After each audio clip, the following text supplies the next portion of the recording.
안녕하세요, 여러분. 백영기 목사입니다. 오늘 여러분들과 함께 에스겔 25장 새롭게 들어갑니다. 자, 에스겔에 대해서 전체적인 구조를 지금 한번 살펴볼 필요가 있고, 지금은 살펴볼 만한 공부, 시선이 여러분이 어느 정도 됐을 거라고 생각을 합니다. 제가 좀 잘 못 그리는 그림으로 그림을 그려봤습니다. 에스겔을 크게 네 덩어리로 볼 수가 있습니다. 뭐냐면 이 네 덩어리가 어떻게 되느냐, 1에서 24장까지에 있는 내용, 주로 유다의 죄, 예루살렘에 대한 죄에 대한 하나님의 질책이었죠. 그래서 24장 어저께 끝날 때까지, 지난번 강의 끝날 때까지 계속 혼납니다. 그리고 그거에 대해서 하나님께서 깨달으라고 이야기를 합니다. 근데 24장이 되면서 분기점이 어떻게 되느냐, 실제적으로 이스라엘이 멸망을 한 거예요. 멸망을 하고, 멸망한 상태에서 하나님께서 이방 나라에 대한 심판을 이야기를 하십니다. 그리고 이방 나라에 대한 심판을 이야기를 하시고 난 다음에 새로운 이스라엘에 대한 미래를 이야기를 하십니다.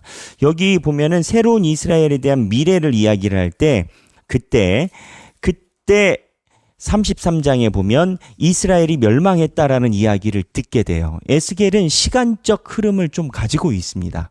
그러니까 이스라엘 백성들이 새로운 미래에 대한 이야기를 들을 때 그때 나라가 멸망했다라는 거예요.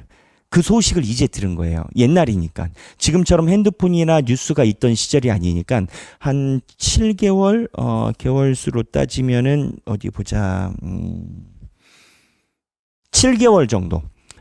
나라가 멸망한 소식을 듣는데 7개월 정도의 편차가 있었던 걸로 봅니다. 그래서 이스라엘 백성들은 이 본토 나라에 대한 죄를 이야기 듣고 이방 나라에 대한 심판을 에스겔에게 듣고 새로운 미래에 대한 이야기를 들을 때 나라가 멸망했다. 이때 들은 거예요. 하지만 실제로는 여기에서 멸망을 한 건 거죠. 나라가 멸망하고 난 다음에 여기까지 차이가 있는데, 그 7개월 정도의 텀에 하나님께서 이스라엘 말고 이방 나라를 심판하신다라고 이야기를 하신 겁니다. 왜 그랬을까요? 하나님이 이스라엘 말고 이방 나라도 심판한다라고 왜 그러셨을까요? 하나님이 이야기하고 싶으셨던 거는 딱 하나셨습니다. 내가 모든 나라의 주인이다. 내가 세우려면 세우고 무너뜨리려면 무너뜨린다.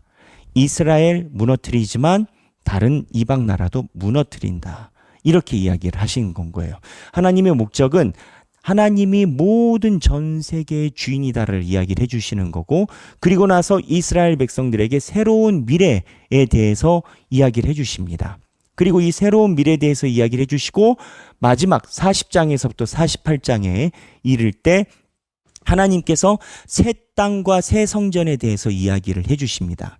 그래서 결론을 놓고 보면 하나님께서 에스겔을 통해서 보여주시고 하고 싶으신 말씀은 나라가 멸망하고 새 땅과 새 성전이 지어질 것이다 라고 하나님이 오히려 비전을 이야기를 해주시려고 지금 이 과정을 가져가는 거예요. 이 새 땅과 새 성전에 대한 비전은 요한계시록까지 연결이 됩니다. 그러니까 하나님의 흐름에 보면 나라가 멸망하고 버린 게 아니라 업그레이드 시킨 건 거예요. 하나님 스스로. 그래서 이 유다 멸망한 거 치고 나중에 새 땅과 새 성전에 대해서 하나님께서 이야기를 하십니다.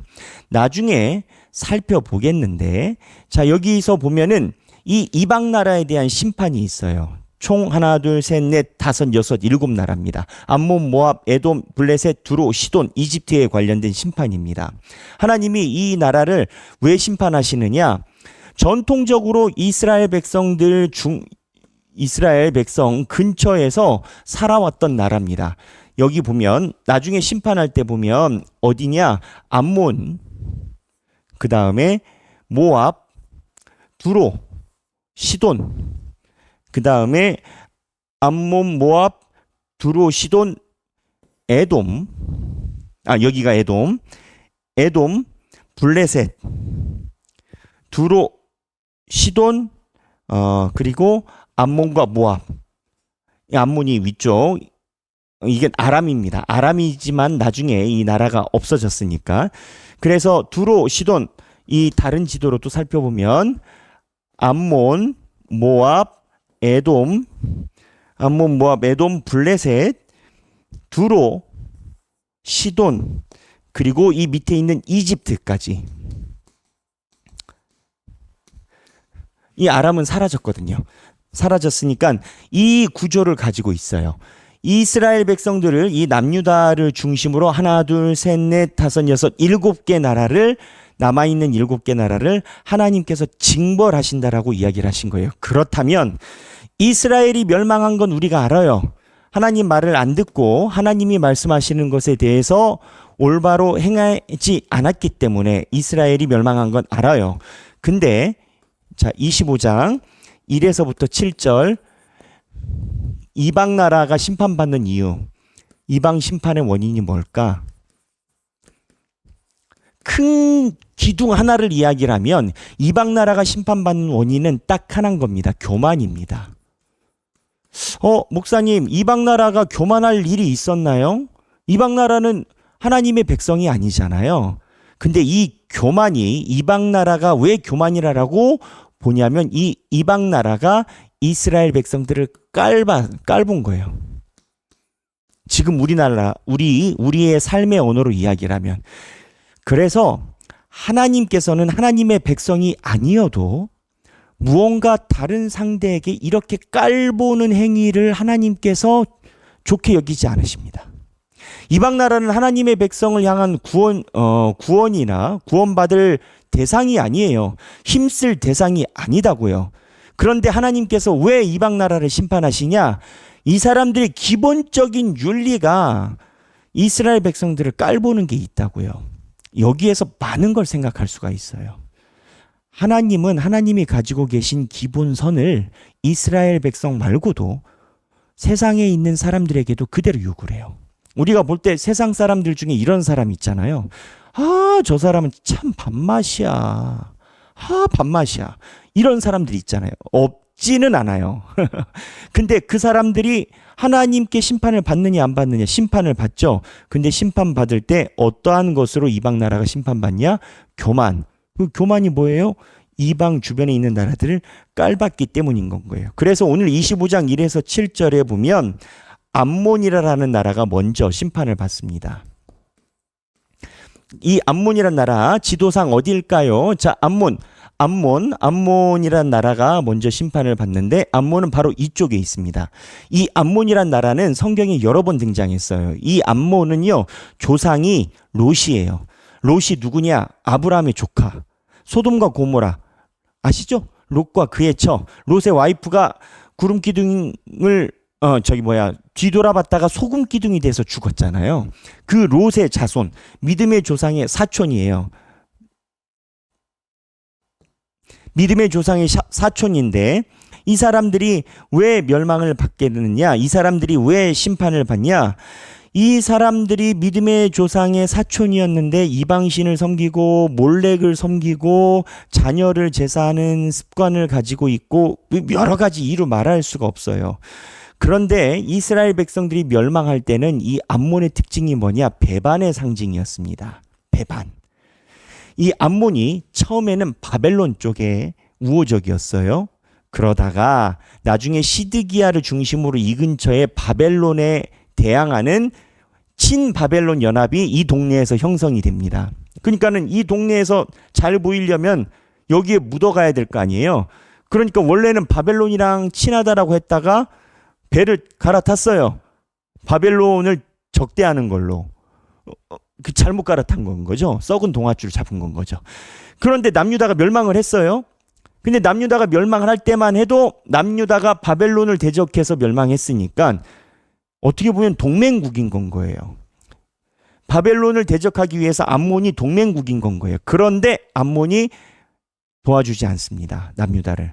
도와주지 않는 것에서 끝나는 게 아니라 예레미야서의 40장, 41장에 보면 바벨론이 여기 남유다를 치고 나서 올라가면서 섭정을 하려고 그달리아라는 총독을 세운단 말이에요. 근데 이 그달리아라는 총독을 암살을 합니다. 누가? 이스마엘이라는 사람이. 이스마엘은 왕족이거든요. 그러니까는 왕족인데 왕족이 아닌 그달리아가 세워지니까는 암살을 시켜요. 근데 이 이스마엘의 뒤를 누가 봐줬냐? 이 암몬이. 이스마엘이 암몬으로 도망가요. 그래서 예레미야가 이때 난리가 나가지고 이집트로 가고 그 다음에 예레미야는 이집트에서 죽죠. 예레미야 40장 41장에 이미 우리가 공부를 했어요. 그러니까 이 암몬이 이러한 행위를 한 것은 남유다와 함께 바벨론과 동맹을 맺어가지고 대적을 했는데 멸망하니까 동맹에 대해서 배신한 거예요. 배신하고 여기에서 그달리아를 중심으로 수습이 되면 어떻게 되겠어요? 암몬이 신경 쓰이잖아요. 배신한 나라인데 힘을 갖기 시작한다고 생각해봐요. 신경 쓰이잖아요. 그러니까 자기가 동맹이었는데 배신한 나라이고 배신한 나라가 일어서지 못하도록 자기가 뒤에서 사주해서 총독을 암살시킨 거예요. 암몬 나쁘죠. 나쁘죠. 그냥 이 스토리만 들어도 기분이 안 좋아. 이 암몬에 대해서 하나님이 뭐라고 이야기를 하시고 이 암몬을 처단하시느냐 이야기를 하시기를 25장에 보면 자 25장 보겠습니다. 25장에 보면 너는 암몬 족속에게 이르기를 너희는 주 여호와의 말씀을 들을지어다. 주 여호와께서 이같이 말씀하셨느니라 내 성소가 더럽힘을 받을 때 내가 그것에 관하여 이스라엘 땅이 황폐할 때 내가 그것에 관하여 유다 족속이 사로잡힐 때 내가 그들에 대하여 이르기를 아하 좋다 하더라. 아하 좋다 하더라. 아 좋다 하더라. 이게 무슨 내용입니까? 아 좋다 하더라. 이스라엘이 멸망하니까 지는 배반자이면서 아이고 좋네 하고 남이 잘 안 되는 것을 기뻐했다라는 거예요. 오늘 12장 1에서부터 7절에서 이 암몬에 대해서 우리가 주목해서 봐야 되는 핵심 포인트는 바로 이 포인트예요. 암몬의 멸망의 이유가 뭐냐? 다른 사람의 불행을 이익의 기회로 삼았다.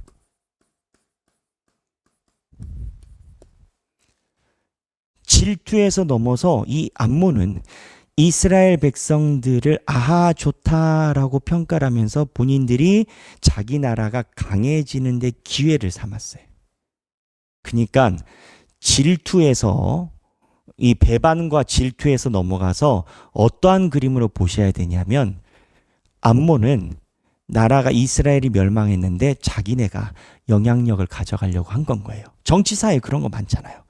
만약에 남한이 멸망한다 치면 일본이 와가지고 자기가 영향력을 삼으려고 하겠죠. 암몬이 그런 행태예요. 배반은 당연히 하는 거고. 근데 이 행태의 핵심이 뭐냐? 남의 불행을 본인의 이익의 기회로 삼은 거예요. 아, 이거 생각 잘해야 됩니다. 하나님께서 다른 사람의 불행한 순간을 통해서 묘하게 자기의 기회로 삼는 자는 하나님께서 심판하십니다. 암몬이 이렇게 망했다라는 거예요. 교회 안에는 없을까요? 친한 사람들 사이에 없을까요? 사기당하는 사람들의 특징이 있습니다. 사기당하는 사람들의 특징은 친한 사람한테 당합니다. 믿는 사람한테 당합니다. 믿는 사람과 친한 사람이 아니면 사기 당할 일이 없어요. 그래서 사기 당하는 사람은 믿는 사람과 친한 사람들에게 자기의 손익이 발생을 합니다. 그래서 다른 사람의 불행을 이익의 기회로 삼는 이 행동이 하나님께서 보시기에 좋지 않은 거예요. 그리고 우리가 또 생각해야 될 게 모든 일을 하나님께서 보고 계시다.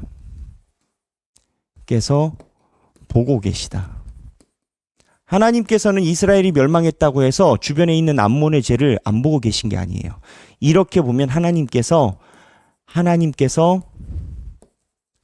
전능자이다. 이거를 알아야 돼요. 여기에는 의로운 자에게는 희망인 겁니다. 하나님의 자손에게는 희망인 겁니다. 내가 저 사람이 나를 속이고 나를 배신하고 나를 이용하는 걸 알아. 그런데 내가 힘이 없어. 억울해. 뼈에 사무쳐. 걱정 마세요. 하나님이 살아계시니까. 이런 내용을 우리가 생각해 볼 수가 있습니다.